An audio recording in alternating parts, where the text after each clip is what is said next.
દ્વારકા, અમરેલી, જૂનાગઢ અને જામનગરમાં કમોસમી વરસાદને કારણે ખેડૂતો ચિંતામાં છે. ફરીથી રાજ્યના વાતાવરણમાં આજે પલટો જોવા મળ્યો, ખાસ કરીને સૌરાષ્ટ્રના વિસ્તારોમાં, જ્યાં દ્વારકા, અમરેલી, જૂનાગઢ અને જામનગરમાં કમોસમી વરસાદ પડ્યો.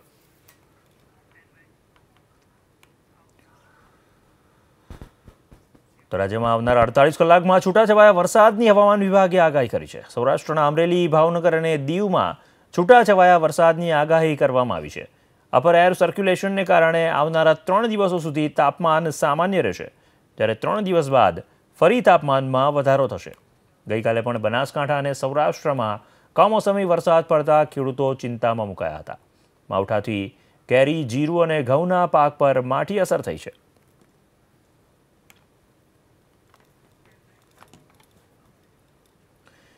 ગુજરાતના એક દીકરાની વાત કરીએ મહાનગરમાં, જેણે વધાર્યું છે દેશનું ગૌરવ. ઓસ્ટ્રેલિયાના ગોલ્ડ કોસ્ટમાં રમાઈ રહેલ કોમનવેલ્થ ગેમ્સના 5મા દિવસે ડબલ્સ ટેબલ ટેનિસમાં સુરતના હરમીત દેસાઈએ ભારતને અપાવ્યો આ ગોલ્ડ.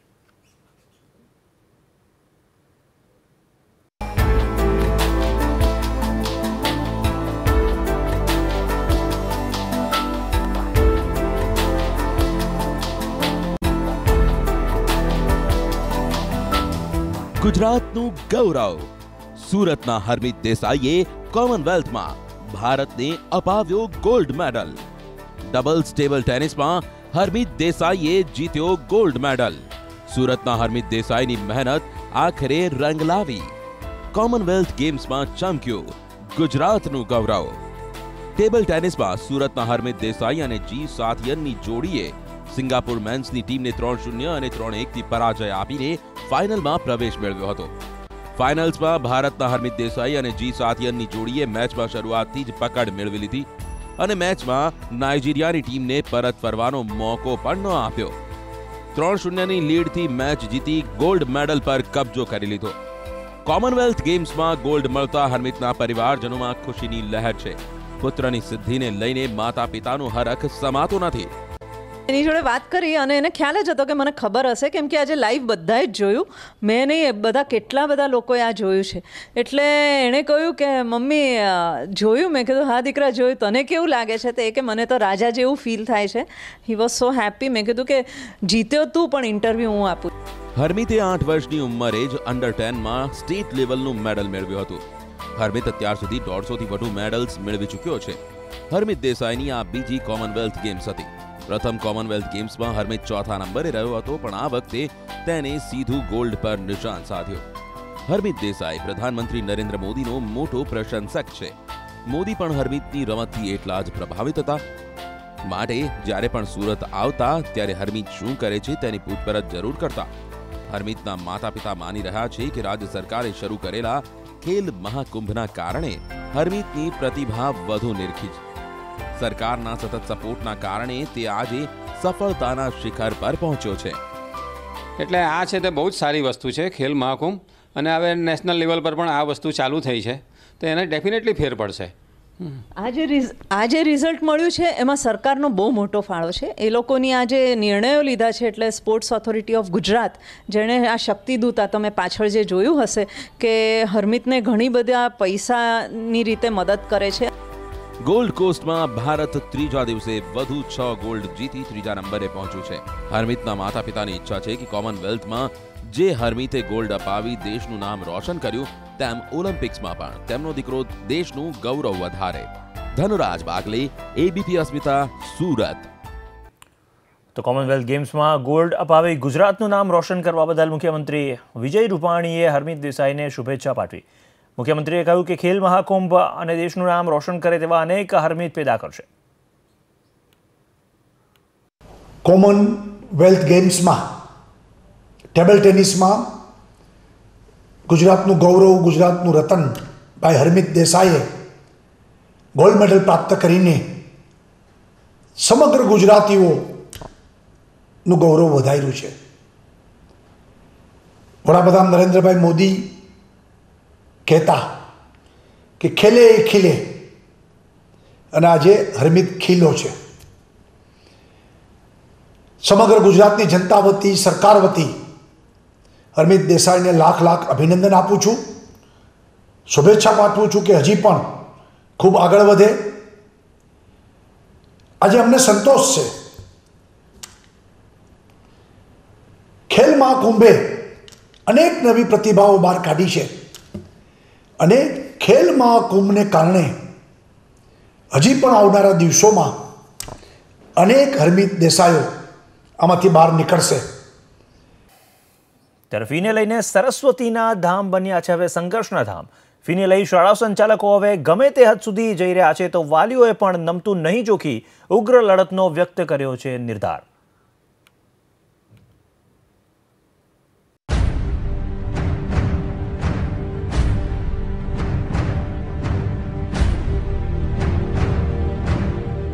ફીને લઈને સ્કૂલ સંચાલકોની દાદાગીરી દિવસે અને દિવસે વધી રહી છે. ગાંધીનગરના કોબાની ડીપીએસ સ્કૂલે ફી ન ભરનાર વિદ્યાર્થીઓને બસમાં બેસતા રોક્યા તો સુરતની એલપી સવાણી સ્કૂલે તો ફી ન ભરનાર 5 વિદ્યાર્થીઓને સસ્પેન્ડ કરી દીધા.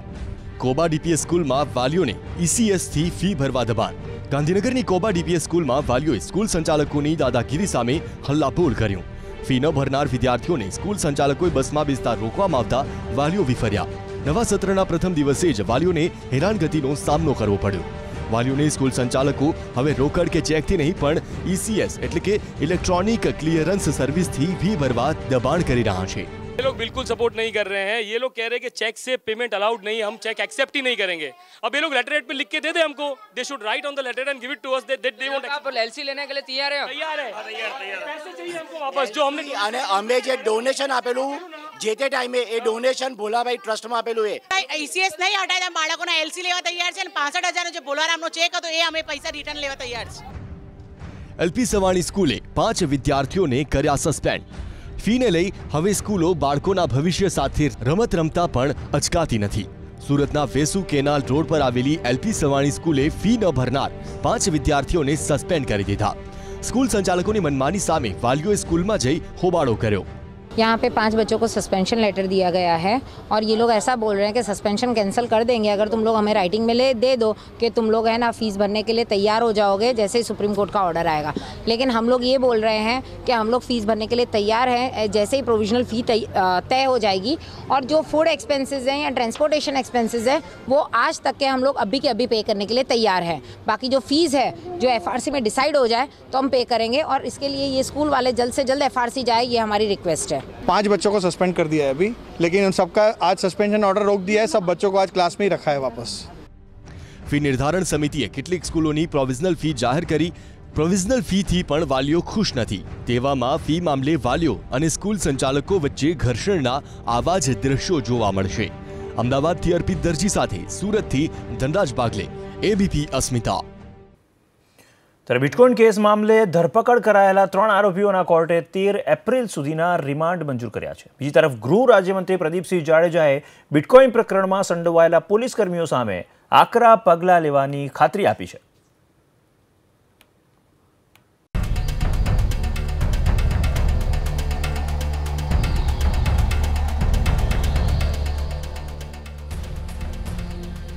બિટકોઇન કેસ મામલે સીઆઈડી ક્રાઇમે ધરપકડ કરાયેલા 2 પોલીસકર્મી સહિત 3 આરોપીઓને કોર્ટમાં રજૂ કરવામાં આવ્યા હતા. કોર્ટમાં આરોપી પોલીસ કોન્સ્ટેબલ અને હેડ કોન્સ્ટેબલે રજૂઆત કરી હતી કે તેમના ઉપરી અધિકારીએ તપાસના કામે જવાનું કહ્યું એટલે તેઓ ગયા હતા, માટે તેમના રિમાન્ડ નામંજૂર કરવામાં આવે. કોર્ટને જોકે આરોપીઓની આ વાત ગળે ન ઉતરી. કોર્ટે આરોપીઓના 13 એપ્રિલ સુધીના રિમાન્ડ મંજૂર કર્યા છે. અમારે વધારે ઇન્ટરોગેશનની જરૂર છે. બીજા જે આરોપીઓ છે એબ્સ્કોન્ડિંગ છે, આમાં જે 2 આરોપીઓ છે, 3 આરોપીઓ આજે રિમાન્ડ માટેની એપ્લિકેશન કરેલી, એમાં 2 આરોપીઓ છે એ પોલીસવાળા છે. અન્ય આરોપીઓ જે પોલીસવાળા છે એ એબ્સ્કોન્ડિંગ છે. એમને આમાં શું રોલ છે એ માટે પણ અમારે તપાસની જરૂર છે. એમનો સીડીઆર તપાસ કરવો છે. એમની બીજી બધી પણ અન્ય તપાસની પણ અમારે ઇન્ટરોગેશનની જરૂર હોય. અમે રિમાન્ડ એપ્લિકેશન 10 દિવસની માંગેલી અને સાહેબે 13 તારીખ સુધીની મંજૂર કરી છે. ટેન્શન એ હતું કે આ કેતનનો કોઈ રોલ નથી. કેતનને ખોટી રીતના સંડોવવામાં આવ્યા છે. કેતનને કોઈ ભાગ ભજ્યો નથી. કેતને કોઈ ગુનો કર્યો નથી. અને એમનું એવું કહેવું છે કે મોબાઈલ એનું ગુમ થઈ ગયું છે. હવે મોબાઈલ ગુમ થઈ ગયો તો 201નો ગુનો બને, જે જામીન લાયક ગુનો છે. જામીન લાયક ગુનામાં જે છે પોલીસ રિમાન્ડ મળી શકે નહીં. સુરતના બિલ્ડર શૈલેષ ભટ્ટ પાસેથી બિટકોઇન પડાવવાના આરોપમાં 10 પોલીસ કર્મીઓ સામે ફરિયાદ નોંધાઈ છે. ફરાર પોલીસ કર્મીઓની ધરપકડ માટે અલગ અલગ ટીમો બનાવવામાં આવી છે. આ મામલે ગૃહ રાજ્યમંત્રી પ્રદીપસિંહ જાડેજાએ કહ્યું કે આ મામલે સંડોવાયેલા પોલીસ કર્મીઓને સસ્પેન્ડ કરાશે. સરકારે નક્કી કર્યું છે કે આ ગુનાની અંદર સપડાયેલા પોલીસ કર્મચારી અને અધિકારીઓની એમાં ધરપકડ કરવામાં આવશે અને એમને આ પોલીસ કર્મચારી ને અધિકારીઓને સસ્પેન્ડ કરવામાં આવશે અને આ આખી પ્રક્રિયાની અંદર પોલીસ અધિક્ષકની અધ્યક્ષતામાં એસઆઈટીની નિમણૂક કરવામાં આવી છે. બિટકોઇન મામલે સીઆઈડી ક્રાઇમે શૈલેષ ભટ્ટને સાથે રાખીને અપહરણ થયું હતું તે જગ્યાએ રિકન્સ્ટ્રક્શન કરી અને પંચનામું કર્યું. ધરપકડ કરાયેલા પોલીસકર્મી અને શૈલેષ ભટ્ટની સામસામે બેસાડી પૂછપરછ થઈ શકે છે. બિટકોઇનને લઈને સીઆઈડી ક્રાઇમ કિરીટ પાલડિયાને પણ ફરી બોલાવી શકે છે. બિટકોઇન મામલે સીઆઈડી ક્રાઇમે તપાસનો ધમધમાટ તેજ કર્યો છે. ત્યારે અન્ય અહેવાલો પર નજર કરીશું, પરંતુ એ પહેલા મહાનગર લાઈવમાં લઈએ એક બ્રેક.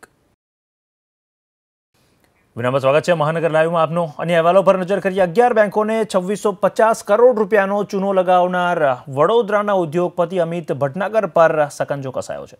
સીબીઆઈ બાદ હવે ઈડીએ પણ અમિત ભટનાગરના ત્યાં દરોડાની કાર્યવાહી શરૂ કરી છે.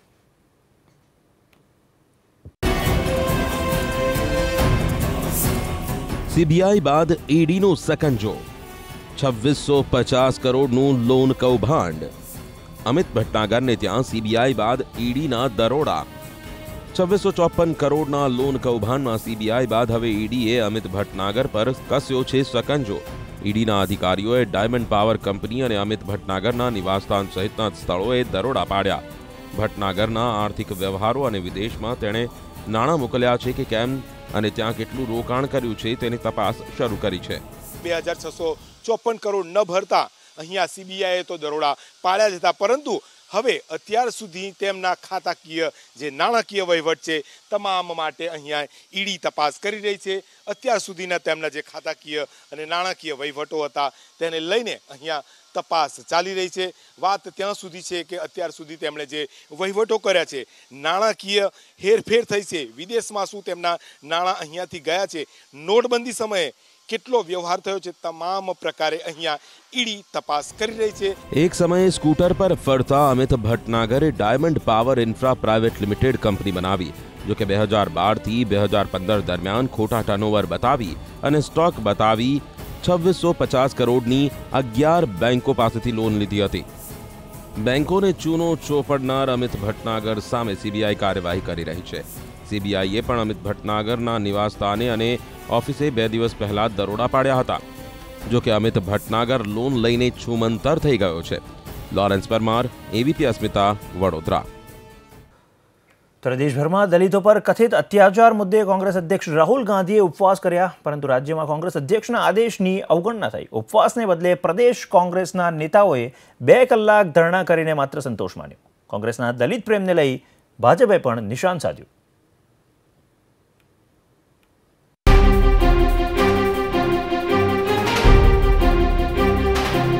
દલિતો પર અત્યાચારના વિરોધમાં કોંગ્રેસ નેતાઓ શહેર શહેર એકઠા તો થયા, પણ નેતાઓ પાસે દલિતોના મુદ્દે હતા માત્ર 2 કલાક. દિલ્હીથી સૂચના પ્રતિકાત્મક ઉપવાસની હતી, પણ નેતાઓએ 2 કલાક ધરણા કરી વિરોધ કાર્યક્રમ સમેટી લીધો. શહેર પ્રમુખના ઉપવાસ બદલે ધરણા. કોંગ્રેસ રાષ્ટ્રીય અધ્યક્ષ રાહુલ ગાંધીના 1 દિવસના ઉપવાસની સૂચનાનું ખુદ પ્રદેશ પ્રમુખ અમિત ચાવડાએ જ કર્યું ઉલ્લંઘન. વડોદરામાં તેમણે પ્રતિક ઉપવાસના બદલે માત્ર ધરણા યોજી સંતોષ માન્યો. કોંગ્રેસની વિચારધારા રહી છે કે કોઈ પણ જાતિ, ધર્મ, વિસ્તારના ભેદભાવ સિવાય તમામ લોકો સાથે મળીને દેશની એકતા, અખંડિતતા માટે કામ કરે. એ સદભાવ જળવાય, કોમી એકલાસ જળવાય, એટલા માટે આખા દેશમાં આજે કોંગ્રેસ પક્ષ દ્વારા તમામ સમાજો એક સાથે આવનારા સમયમાં કામ કરે, એટલા માટે આ કાર્યક્રમો થઈ રહ્યા છે. રાજકોટમાં ઉપવાસ આંદોલનનો ફિયાસ્કો. રાજકોટમાં કોંગ્રેસના ઉપવાસ આંદોલનનો શરૂઆતમાં જ ફિયાસ્કો થયો. જ્યુબિલી પાર્કમાં ઉપવાસ આંદોલનનું આયોજન કરવામાં આવ્યું હતું. તેમાં શહેરના 33 કોર્પોરેટરમાંથી 30 કોર્પોરેટર ગેરહાજર રહ્યા, જ્યારે માત્ર 3 કોર્પોરેટર જ ઉપવાસ પર ઉતર્યા. રાજકોટમાં આજે 2 જગ્યાએ કાર્યક્રમ હોય તો અડધા આગેવાનો કોર્પોરેટર ત્યાં પણ હોઈ શકે છે અને અહીંયા પણ હોઈ શકે. અમદાવાદમાં 2 ધારાસભ્યોની ગેરહાજરી. અમદાવાદમાં પણ 4 ધારાસભ્યોમાંથી 2 ધારાસભ્યોની ગેરહાજરી ઉડીને આંખે વળગી. ધારાસભ્યો જ નહીં, કાર્યકરોની પાંખી હાજરીનો પુરાવો આપી રહી હતી ખાલી ખુરશીઓ. 2 કલાક જ કેમ ધરણા રાખવામાં આવ્યા તેનો શહેર પ્રમુખે ખુલાસો પણ આપ્યો. જેને આપણે પ્રતિક ઉપવાસ કહીએ છીએ, પ્રતિક ઉપવાસ માટે એની કોઈ સમય મર્યાદા, એટલે એવું નથી હોતું કે 10 થી 4 એ જ પ્રતિક ઉપવાસ કહેવાય. એ 10 થી 2 ના પણ હોઈ શકે. એટલે જે પણ સમય મર્યાદામાં થઈ શકે એ સમય મર્યાદામાં થઈ શકે. કોંગ્રેસના ઉપવાસ આંદોલનના ફિયાસ્કાને લઈ ભાજપને કોંગ્રેસ પર નિશાન સાધવાની તક મળી ગઈ. જો કોંગ્રેસના નેતાઓના અને પક્ષના ચાવવાના અને દેખાડવાના દાંત જુદા છે. કોંગ્રેસે દલિતોના હમદર્દ બની કેન્દ્ર સરકારને ઘેરવા ઉપવાસનું શસ્ત્ર ઉગામ્યું તો ખરું, પણ ખુદ કોંગ્રેસના નેતાઓ અને કાર્યકરોએ ઉપવાસને ઉપહાસમાં બદલી નાખ્યા. ત્યારે જે સમાચાર મળી રહ્યા છે એ પ્રમાણે સુરતમાં યોજાનારી ગુજરાત ભાજપની કારોબારીના સમયમાં ફેરફાર કરાયો છે. ભાજપની પ્રદેશ કારોબારી હવે 22 અને 23 એપ્રિલે સુરતમાં જ યોજાશે. અગાઉ 12 એપ્રિલે કારોબારી મળવાની હતી, પરંતુ 23 દિવસ સુધી સંસદની કાર્યવાહી અવરોધાયા બાદ ભાજપના તમામ સાંસદોએ પોતાના મત વિસ્તારમાં 12મી એપ્રિલે એક દિવસના ઉપવાસ યોજવાનું નક્કી કર્યું છે. તો 13 એપ્રિલે પીએમ મોદી ડૉક્ટર બાબા સાહેબ આંબેડકરના મ્યુઝિયમનું લોકાર્પણ કરવાના છે અને આને કારણે કારોબારીનો સમય બદલવામાં આવ્યો છે.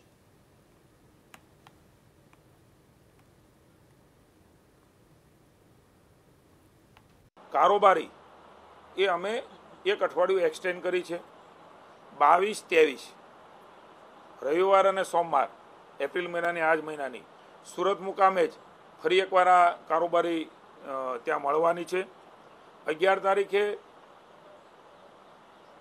પ્રદેશના પદાધિકારીશ્રીઓ, પ્રભારીશ્રીઓ, પ્રમુખ મહામંત્રીશ્રીઓ, અમારા રાષ્ટ્રીય પ્રભારી ભૂપેન્દ્રજી યાદવની વિશેષ ઉપસ્થિતિની અંદર એ અમારી બેઠક જે ત્યાં મળવાની હતી કારોબારી પૂર્વે, એ 11 તારીખે કમલમ ખાતે કોબા અમે મળવાના છીએ.